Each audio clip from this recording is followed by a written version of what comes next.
Good morning, Bears. With the ACT only 6 days away, I'd like to take this time again to remind juniors, as well as the freshmen and sophomores who will take the ACT down the road, that the ACT's purpose is to determine whether students are career and college ready. Don't forget that it's possible that students who do not reach a score of 17 on the ACT may have to take 2 additional courses in their senior year, one in math and one in English, so be sure to try to do your best.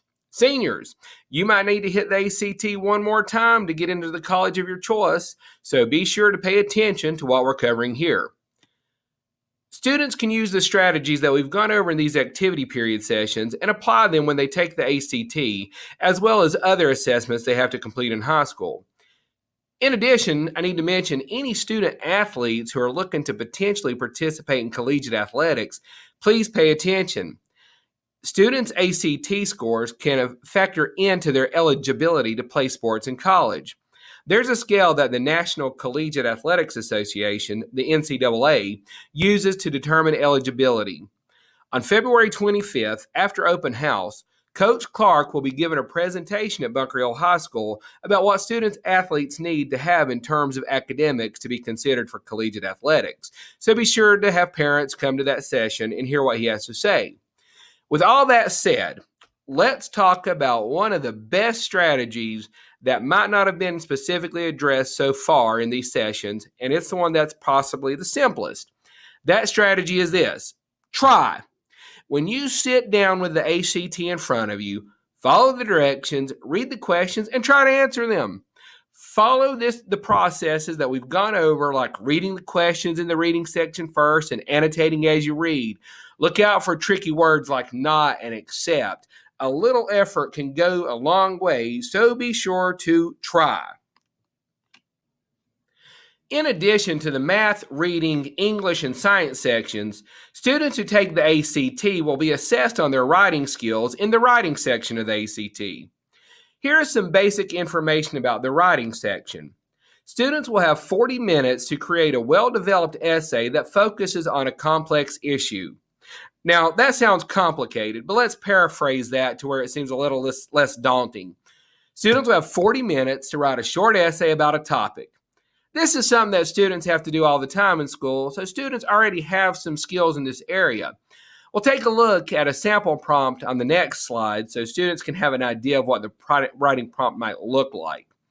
Students will write their essays in pencil on the lined paper that they are given during the ACT.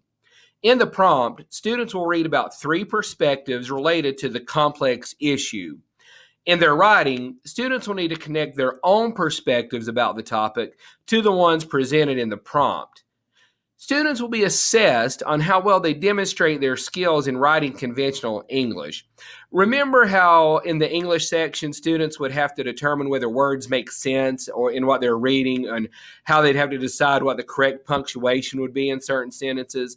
In the writing section, students will have to show that they can do these things in their own writing, that they possess those skills and abilities. So let's take a look at a prompt. Note the basic structure of the prompt. You see, you have the topic. In this case, it's public health and individual freedom, followed by perspective 1, perspective 2, and perspective 3. Then down there at the bottom, you see some directions. But let's read over the prompt to see what it says. So in bold, you have public health and individual freedom. It says most people want to be healthy, and most people want as much freedom as possible to do the things they want. Unfortunately, these two desires sometimes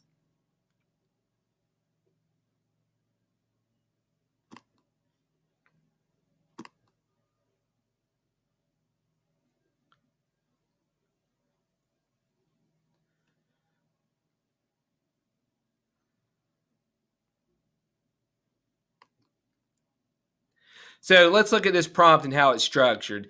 You have the topic in bold up there, public health and individual freedom. Then you see perspective 1, perspective 2, perspective 3. And down at the bottom, you have these words in italics. Those are the specific instructions, but we'll look at that a little bit more in depth in a moment. So let's read the whole prompt. So here in bold, it starts off with public health and individual freedom. It says, most people want to be healthy, and most people want as much freedom as possible to do the things they want. Unfortunately, these two desires sometimes conflict. For example, smoking is prohibited from most public places, which restricts the freedom of some individuals for the sake of the health of others. Likewise, car emissions are regulated in many areas in order to reduce pollution and its health risks to others, which in turn restricts some people's freedom to drive the vehicles they want. In a society that values both health and freedom, how do we best balance the two? How should we think about conflicts between public health and individual freedoms? So, perspective one says our society should strive to achieve the greatest good for the greatest number of people. When the freedom of the individual interferes with that principle, freedom must be restrictive. Perspective two says nothing in society is more valuable than freedom. Perhaps physical health is sometimes improved by restricting freedom, but the cost to the health of our free society is far too great to justify it. And perspective three says the right to avoid health risks is a freedom too. When we allow individual behavior to endanger others, we've damaged both freedom and health. And here in italics it says, write a unified, coherent essay about the conflict between public health and individual freedom. So basically, the complex issue presented in this prompt is about personal freedoms and public health. Each perspective presents different views on whether freedom should be restricted in order to promote public health. Now, look at the italicized words at the bottom. These are the instructions. It says students will have to write a coherent essay. Remember that coherent means that an essay is easy to understand, something easy to be easily understood. In other words, students will have to make sure that the point of the essay is clear. That's the key task in the writing section of the ACT, is to present a clear idea and to support it with details and elaboration. Students who've ever heard a teacher say, be sure you have a clear thesis, those students understand what it means to write a coherent essay. In this essay, students will have to state their views on the topic, in this case, public health and individual freedom and how those conflict sometimes, and then support their view while connecting their ideas to the perspectives included in the prompt. The prompts that will appear on the ACT will be somewhat similar to this one. The structure on all of them is basically the same. So, in terms of writing the essay, students should apply what their teachers have taught them about structuring essays in terms of introduction, support, and conclusion. Okay. One of the biggest obstacles that students face in the writing section is the time constraint of 40 minutes. Use every minute to complete the writing process. Students may want to break down the 40 minutes in the following manner.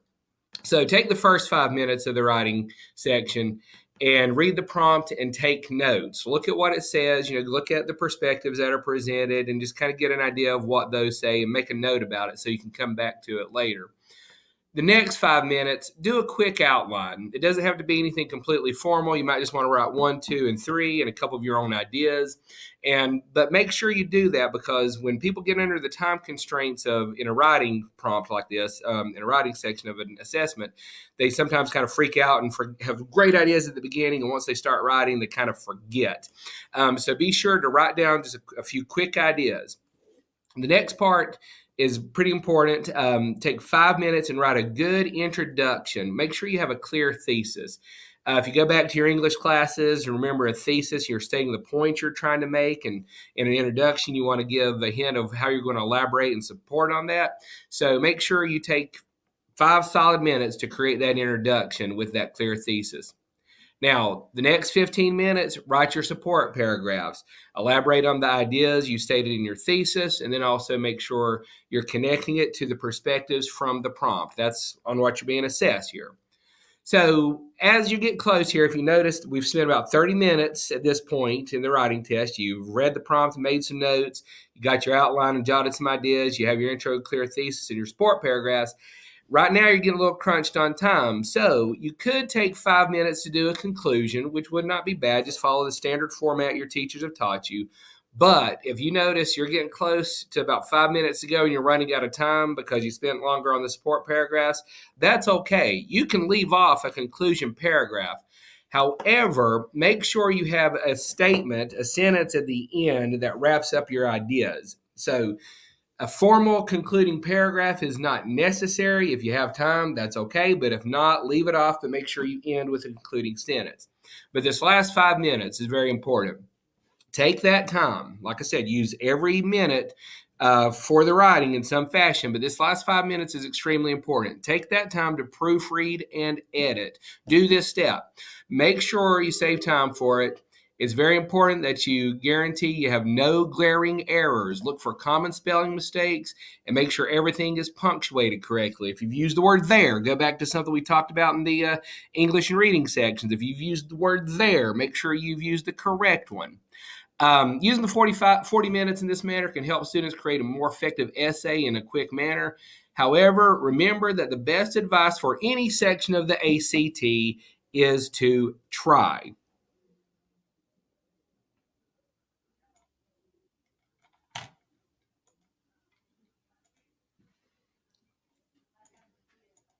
Okay, so before we wrap up today, let's look at the reading section.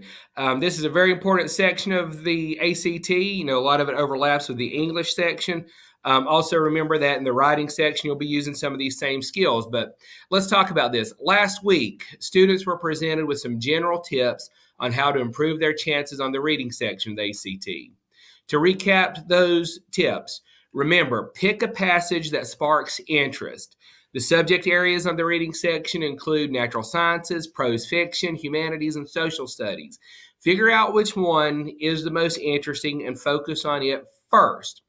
Please make a note that it's also a good idea to analyze the titles of the articles and passages in order to have an idea of what topics they're about.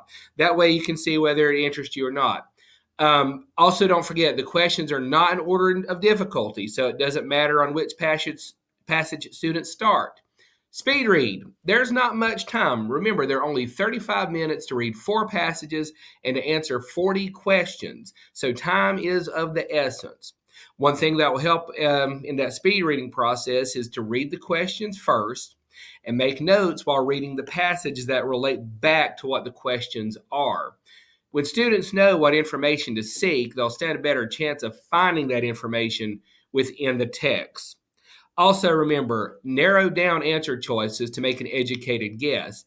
If students read every question and think them through, they can narrow most of the choices down to 1 or 2 and make a better guess from there. However, if time is running out, and I mean if time is like almost absolutely gone, we're talking like 2 minutes to go and you still have a bunch left, at that time it would be okay to mark the same letter for the remaining questions. But remember, that is a last resort. Use your time wisely. Once more, 6 days away from the ACT, and the best bit of advice, the best strategy students can employ on the ACT or any task, any aspect of life for that matter, is to try. T-R-Y, try. Students stand a much better chance of success when they give effort than when they choose not to try. Therefore,